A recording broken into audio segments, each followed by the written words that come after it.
Welcome to Founders Future, a podcast powered by Closers.io, where we dive into the journeys of innovative entrepreneurs and explore the road ahead for them and their companies. I'm your host, Zach Young, and in each episode, we're going to cover the stories behind impactful ventures, the challenges faced along the way, and the strategies driving their future growth. Today, we're joined by Madonna Williams, a renowned yoga trainer, presenter, actress, and author based on the Gold Coast of Australia, celebrated for her soulful approach to honoring the body's wisdom and inner spirit. Creator of the highly acclaimed book Zen Soul Your Life and founder of the thriving Zen Soul Life yoga community with over 2,500 members, Madonna launched Soul Online in 2020 to extend her transformative teachings worldwide.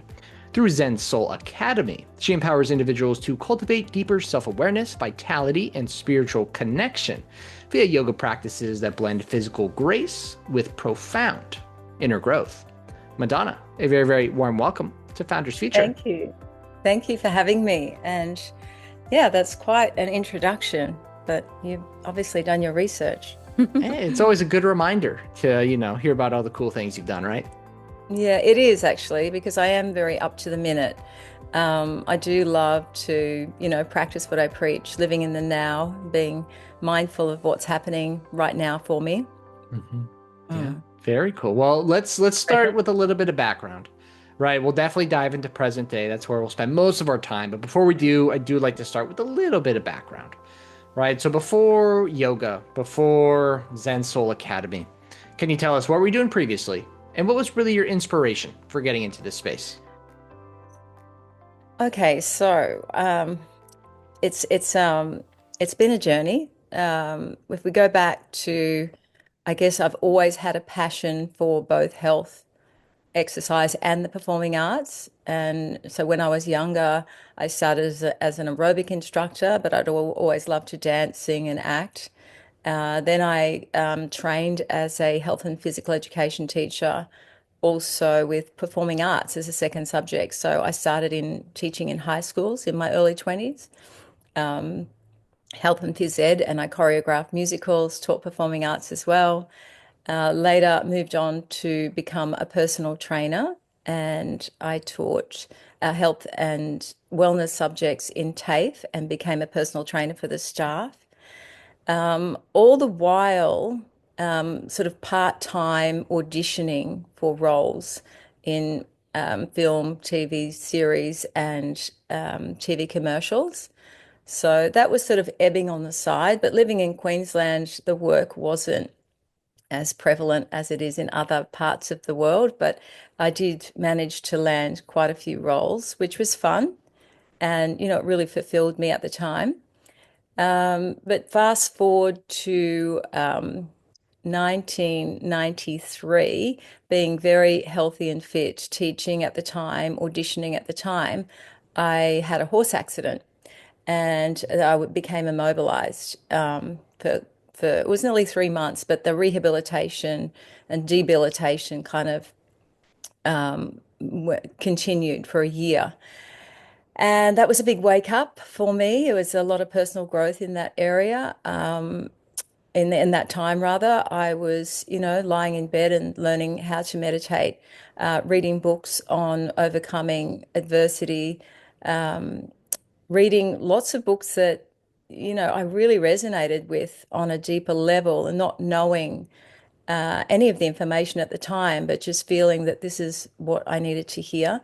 Even yoga books that I'd never really heard much about yoga before, because this is going back to 1993.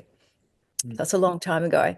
Yoga wasn't a big thing back then, and certainly wasn't, there wasn't a yoga studio in every suburb. So this was a huge, period of personal and spiritual growth. And not long after that, I had been living with my grandparents for most of my life, on and off, and then full time for a while when my parents separated. They both passed away 1994, 1999. And so there was it's a huge spiritual growth period there for me as well. I was very close to them. I was a big part of, visiting them when they were ill, but also being with them when they crossed over. And so my spiritual growth accelerated at that time.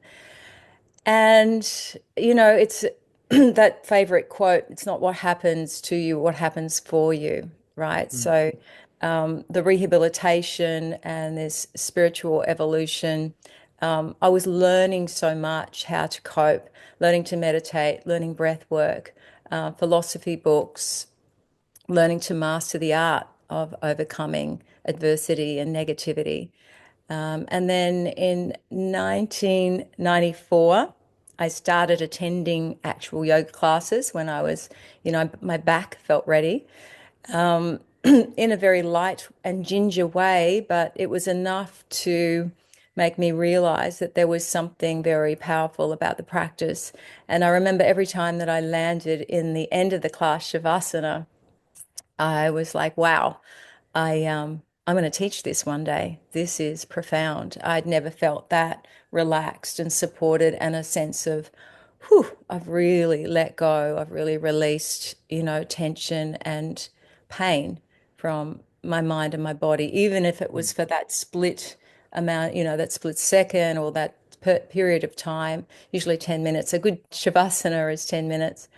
And then after that, I fell pregnant and I had two boys, 1994, 1996, two beautiful boys. And I produced a video in that time because, as I said, I was passionate about health and wellness. I produced a video called Pregnant and Proud of It.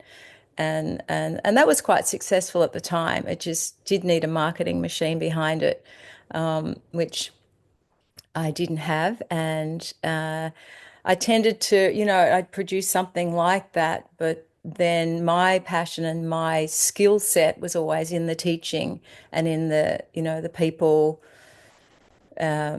care factor, the people nurturing aspect of, that was what I was good at. So the marketing machine was lacking there.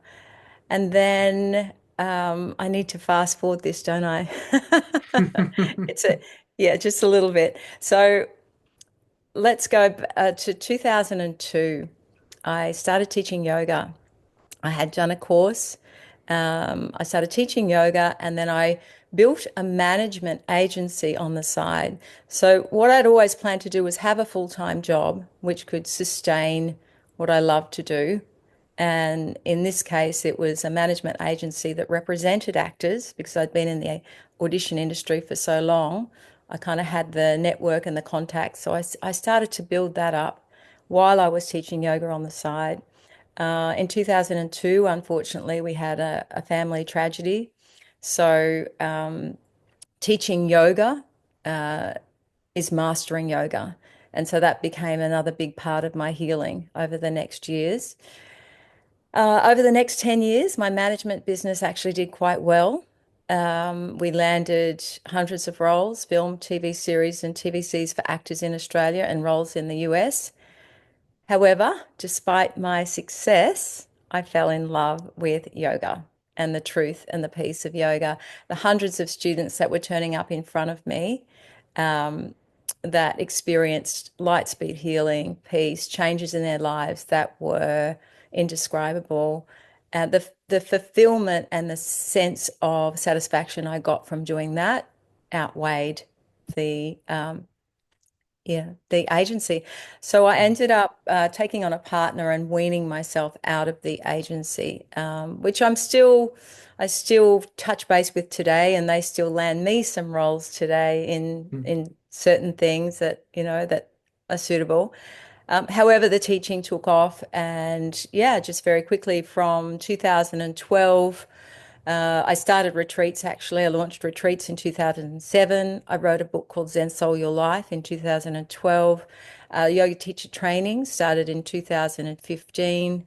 I went to India in 2018. I taught in China in 2018. I started Vedic meditation in 2019. I opened Zen Soul Life Studio in 2021. 2020, back up, I launched an Mm. online video subscription.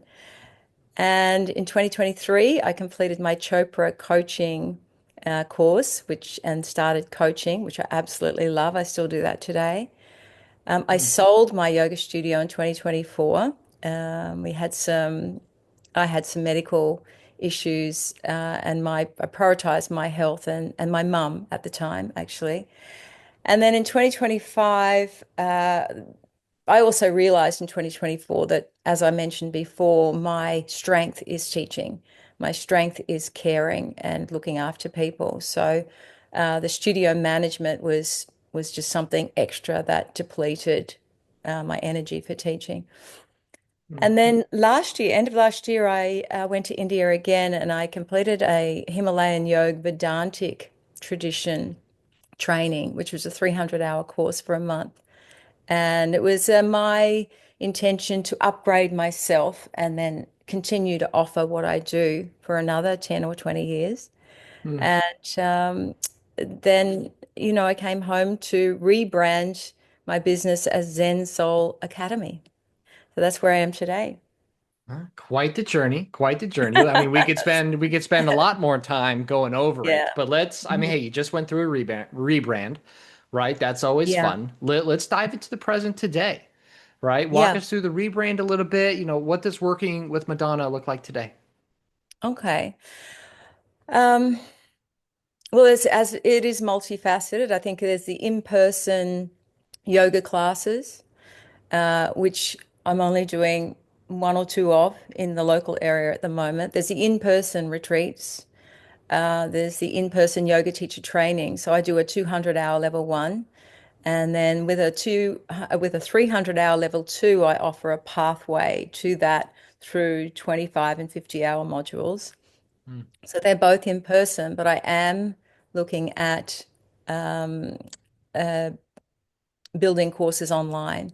So I have started that process. So I'd really love to have an online platform for both the level one and the level two. So, I mean, the level two pathway, for example, you've got your breath and meditation. There's a yin course. There's a creative sequencing, learning how to be more creative in your yoga sequencing. There's lots of exciting courses there that I could offer online. mhm, I do my coaching mainly online. I've got a couple of in person, but mainly online through Zoom.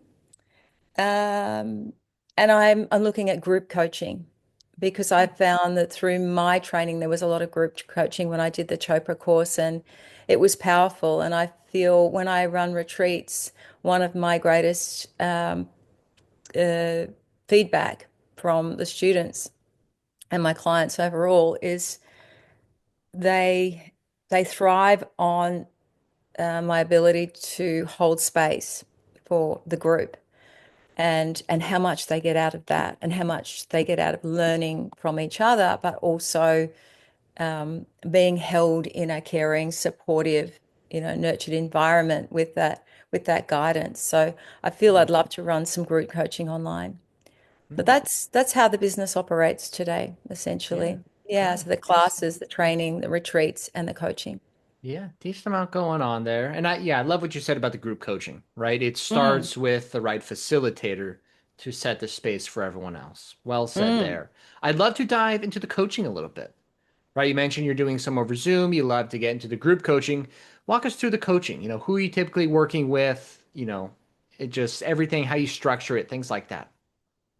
Well, the coaching is built on the Chopra training model, which is the four pillars. And I won't go into detail with that, but essentially, how I look after, or the clients that I tend to be attracting are those that they have relationship issues. So they're working on their own self-love, they're working on their own confidence and courage and empowerment. A lot of it is about personal empowerment, not just women. I've got a couple of male clients as well. It's yeah, so whether it's one-on-one in person or online, it opens with meditation and breath work. I find my clients tend to come from, well, they're already in a state of energy depletion or anxiety or nervous system imbalance. So I find the opening meditation and breath work is a great way to start. And that's part of our training.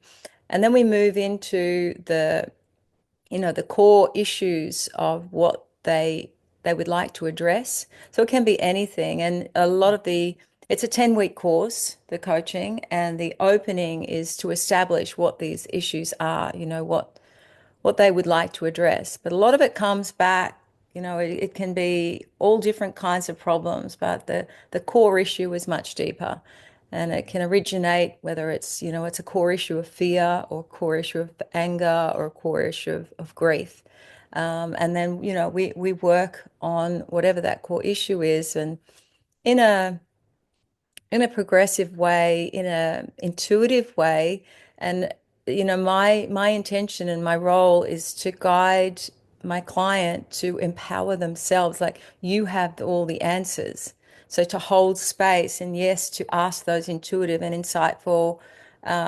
And sometimes it does take a lot of maturity and intelligence to know which questions to ask at the right time, and therefore the client then to understand and have those aha moments where they go, wow, now I get it, and they have the answers. So that tends to be the nature of the coaching. And yeah, it's a 10-week course. There's an opening, there's a closing. We work through each of the four pillars, which are they're quite profound in themselves, the way that they unravel and support the client to address what's happening.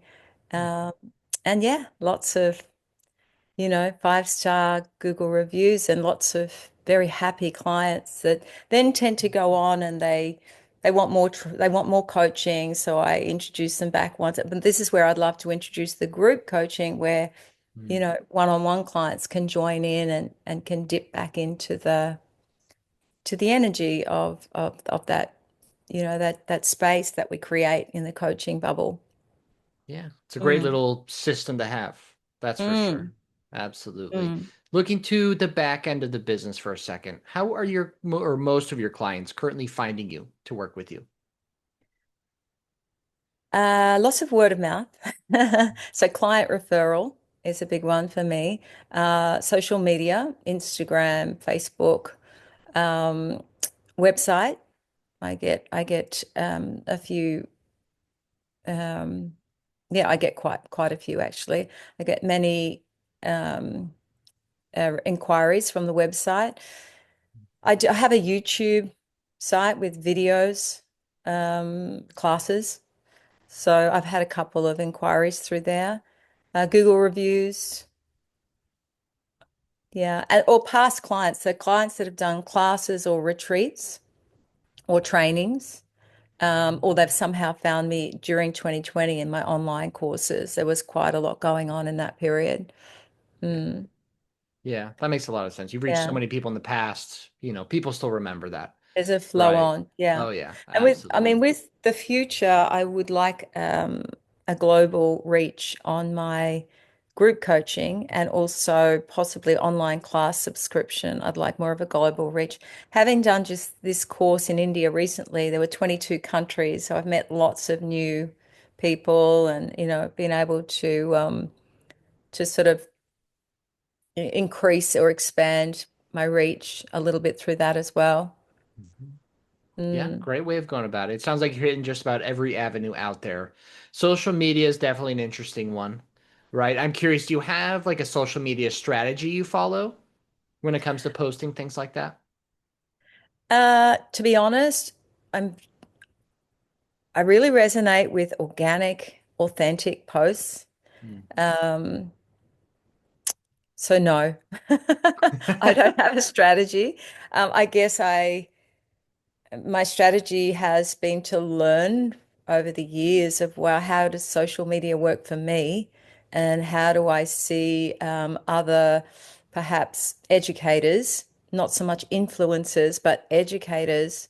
How do I see educators doing well in the social media space in terms of their reach, or they're resonating for me, they've magnetized me. So what are they doing?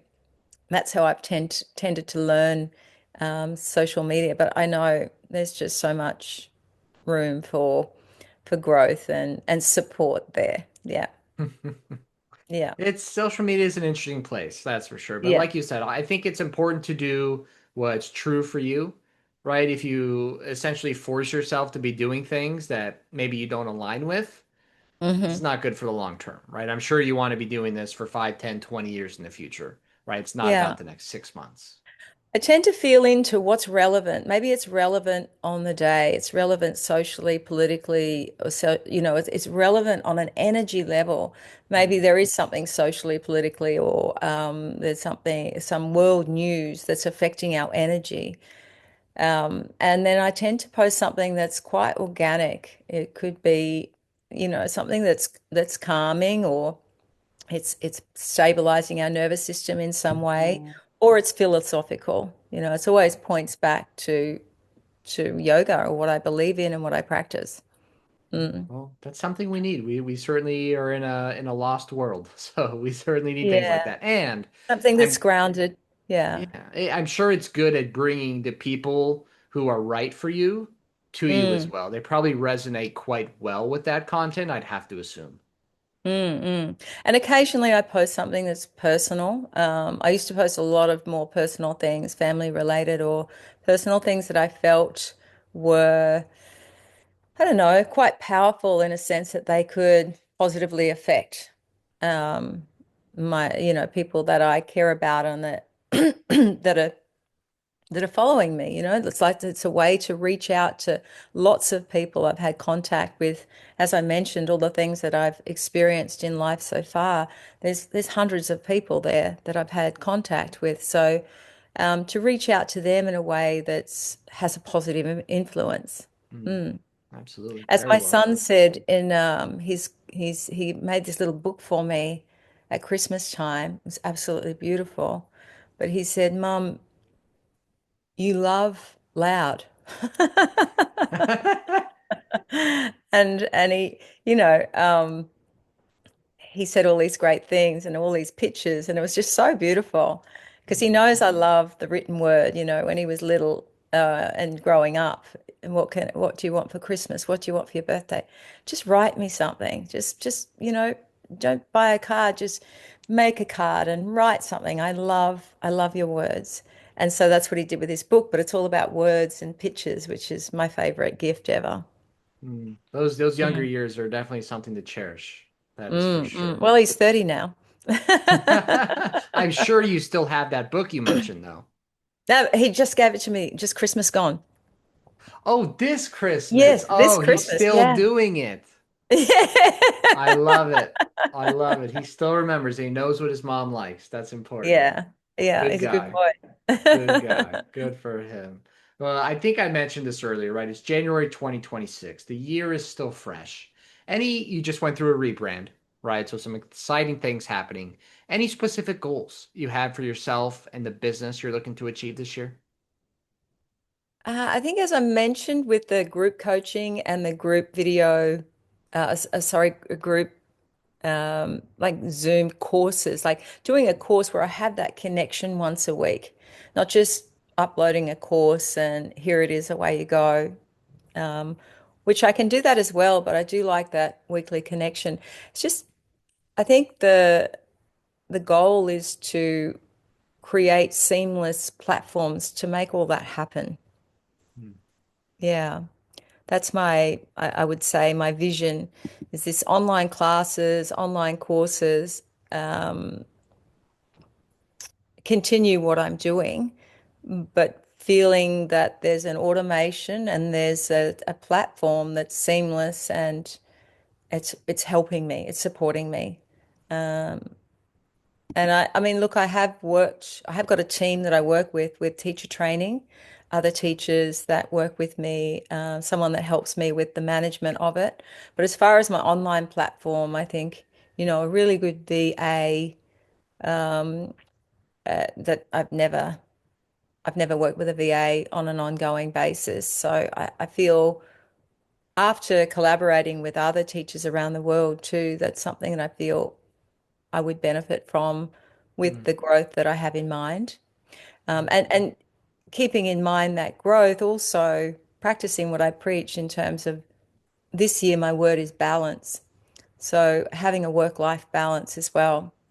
And I feel that, a seamless platform that's supporting me just to deliver what I'm good at, it will help me with that balance rather than Yeah. trying to do it all. Yeah. Mm, Balance is very important. That is for sure. And there's a lot of good platforms out there these days. So mm, you should have a choice of some pretty good ones. mm. Absolutely. So we talked about social media a little bit. Where is the best place for listeners to find you, keep up with you online? Well, my social media, my Instagram, I would say, which is Madonna_L_Williams. That's my handle there. And then my website, which is currently upgrading as we speak, but it's live and it's usable, is zensoul.live. Sensoul.live. So Perfect. keeping it nice and simple, the Instagram Yeah. handle. I do use LinkedIn as well, Madonna Williams on LinkedIn, which is where you found me. I haven't been active on that, but I will be now with the rebrand because Zen Soul Academy has a strong educational focus, so it does belong on LinkedIn. Yeah, it's a good spot for LinkedIn. Absolutely. Well, Mm. Madonna, it was a pleasure having you on today. Thank you so much for your time. You're welcome, and thank you for having me, Zach. Absolutely. Enjoy the rest of your night. You as well. And that will wrap up another inspiring episode of The Founder's Future. To our listeners, if you enjoyed this episode, make sure to go and connect with Madonna on all of her social media. Check out her website as well. All of her links will be in the show notes and description down below. And if you are a business owner, specifically a coach, consultant, or agency owner, and you're looking to scale your business, and you really want to enhance your sales and marketing efforts, visit closers.io to hop on a call with our team and discover how we went from 0 to 30 million per year in less than 3 years. Until then, keep on climbing.